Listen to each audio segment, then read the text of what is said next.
You heard the story of an accident that could have been prevented, but even that was a lie. Greg Palast joins us to reveal the corporate homicide committed by BP in the Deepwater Horizon incident 11 years ago today. Check it out, leave your comments, ding the bell, share it with your friends, and subscribe to our channel. Hartmann here with you. On the line with us is our old buddy Greg Palast. Today is the anniversary of the Deepwater Horizon corporate homicide. Greg, your thoughts on this? Tell us. First of all, I know you did some serious investigative work on this. Give us the background. It's been a few years.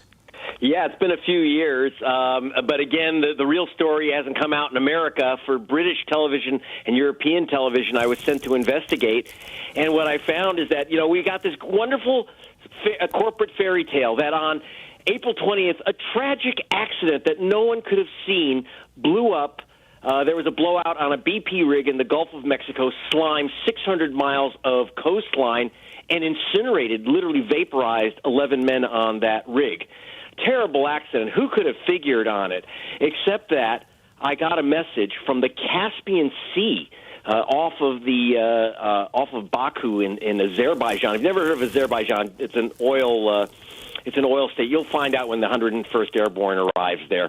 But that's how Americans learn geography, right? By invading oil states. But I flew to Azerbaijan because I got a insider saying that they had witnessed the blowout of a BP rig, but it wasn't in the Gulf. There was another blowout in the Caspian Sea, 17 months, a year and a half before the Gulf spill.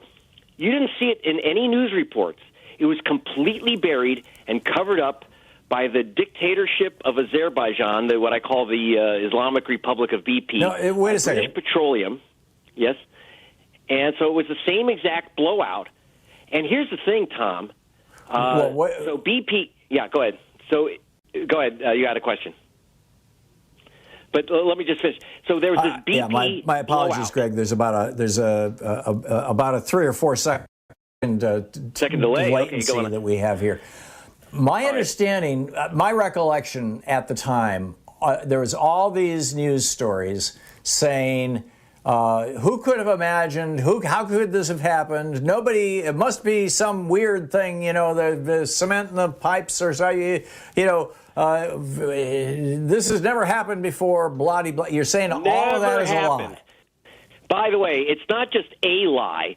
It was perjury before the United States Congress. So again, a year and a half before the BP blowout in the Gulf, BP had an identical blowout in the Caspian Sea, and they covered it up. They only told their partners Chevron and Exxon, and I actually flew to Azerbaijan to get this confirmed. I was put under arrest by a combination of BP's private police force and the secret police there.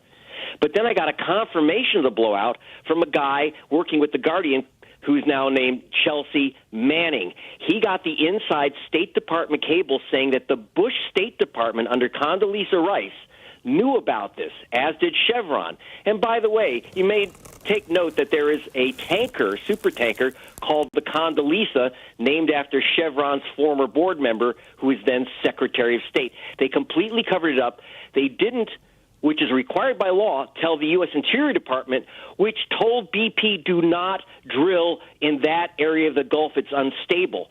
So BP, Chevron, and Exxon, who knew about the blow-up in the Gulf, the disaster in the Caspian Sea, went before Congress and under oath said, we haven't had a problem in deep water drilling for 50 years, even though they were completely aware, including the Bush administration, of the blowout in the Caspian.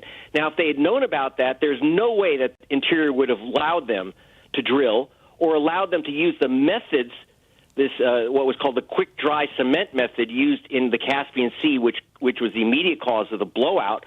Interestingly, Chevron and Exxon secretly and quietly stopped using the quick dry method in deep water in the Gulf. BP continued because it was cheaper. Drying cement quickly is a heck of a lot cheaper than letting it dry slowly. It led to the death of 11 men, 600 miles of shoreline destroyed. And by the way, just a few weeks ago, you and I talked about the Exxon Valdez, where I was an investigator on that case. And in that case, they had, it's not rocket science to stop an oil spill. You just put rubber around the rig or the vessel, and you suck it out with the oil out with a skimmer ship. They didn't have it around the Exxon Valdez, even though they promised. The same darn thing happened in the Gulf, Tom. BP promised to have all this rubber boom and these skimmer ships. They were supposed to have this controlled and get the equipment out there in 4 hours. They took 4 days. So they knew about, they lied to Congress. Chevron, BP, Exxon all lied to Congress saying it was safe to drill in the Gulf. Interior was overruled. They did the drilling using an unsafe method. 11 people died, and how many people died from the cancers from the hydrocarbons that hit the beach? You had people out there in flip-flops picking up oil. When I was in Alaska, you didn't do that unless you had on hazmat suits. It was horrendous. It's horrendous what happened. This is corporate homicide. It's not an accident. Yeah. You know, and the Bush administration Greg, knew. is anybody going to be held to account for this? Has anybody been held to account for this? Well, I will say that the guy that lied to Congress was, in fact, charged with fraud and perjury from BP, and, of course, skipped out. They said, they had excuses. Nice loopholes of the law and the best lawyers. No one was held accountable. BP, basically, you have to understand it costs billions to run these oil containment operations around the world. It's just a lot cheaper to pay off widows, pay off cleanup workers who in the Gulf were getting minimum wage, and without having to spend the billions to prevent the killings and disaster in the first place. And that's the problem. We still have this problem today, even after the Deepwater Horizon. More promises from the oil companies. Where is the equipment? We're not prepared for another disaster. Not at all. Are you seeing any evidence that John Kerry, the energy czar now, or the climate change czar, I guess, or other members of the Biden administration are taking this kind of stuff seriously and are intending to hold? Obviously, Trump was not going to hold anybody accountable, especially as long as they were pouring campaign money into his coffers. What about the Biden administration?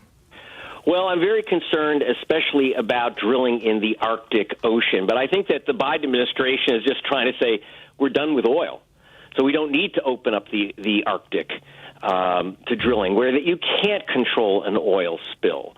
Shell Oil lost 2 rigs up there in the Arctic already, and they weren't even. Thank God they weren't drilling. That's a very dangerous spot to drill.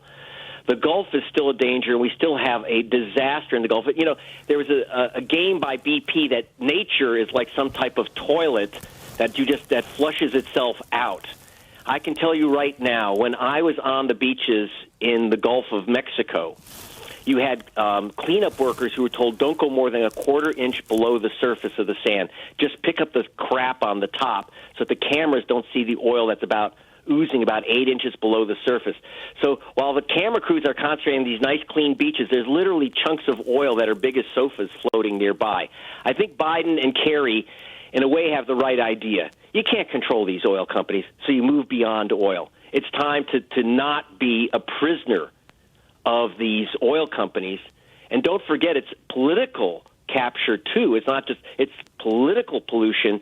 In the case of the United States, the bribery with small stuff, a